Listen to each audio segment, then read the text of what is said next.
geography, in this case flatness, or even the fact that Narrogin is a concave valley, than nature itself. That was quite striking for us from the first day of leaving Perth, when we first saw the bush. So all these very suggestive appearances of the bush itself, of different bottle brush tree, like the Banksia tree, all these strange things that you don't get in Europe, you know, these plants and this very, very interesting, hairy, shivering reality. So when I came, I had this feeling that I'm in Truman Show, you know, that this place is it looks like a setup for a movie, you know, like all those buildings are just made of cardboard, and when you will look on the back, there will be just, you know, some sticks that are holding them to not to fall down. That was my first impression, if you're asking, like emptiness, huge space, like big sky. You can't see much because it's all very flat. I mean, when you're standing, you're just seeing, you know, the line everywhere, and this feeling of like I said, like being in a movie already. Kuba and Kaja and Matilda had come from Poland and barely put their feet on the ground, and they were diving into our space and who we were and what we do in Narrogin and around Narrogin. And yet people were willing to share more than just who they were, but their hopes and dreams, and got excited and engaged in the conversation about the possibilities of what could happen.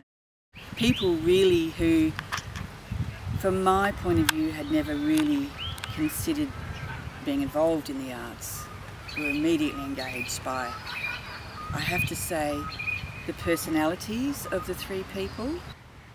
The very first thing we got as a kind of like a knowledge about Narrogin was, even before we came here, was rather this negative image, like cases of suicides among young people here, being it problems with the indigenous community, and probably typical problems for small town communities which are kind of like confronted with globalized reality of bigger cities and towns.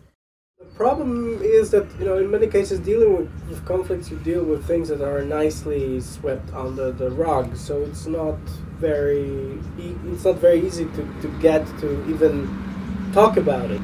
But we have a very specific, so to say, introducers, so to say, into this reality. People who showed us some specific places, told us their stories, and introduced us to other people. So it was kind of like, you know, really network of connections and of stories. If you put people on a chair and you start to talk to them, of course the whole situation also gets some more serious character. So it was in a way very good, because people also told us like longer stories, and longer, like more information was gained in this way, and more like really private stories were gathered. That identified that sort of deserted railway section of town as being a real kind of scar and a real divide in the community, and physically, and you know, we kind of appreciate that, I think, ourselves in Narrogin. If we can redevelop that site and have something to call life back into the area, which is what Kuba was talking about, I think you know, the town's going to be much better off as a consequence. Well, it's a pretty ambitious project, an idea, I think, you know, the scale of it, the concept of it. And it was probably the thing that they honed in on about Narrogin, is this idea of revitalising communities.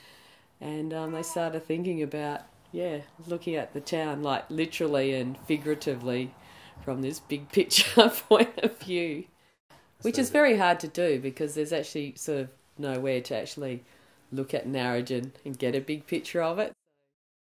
Finally, we decided to focus on life and lack of life and production of life.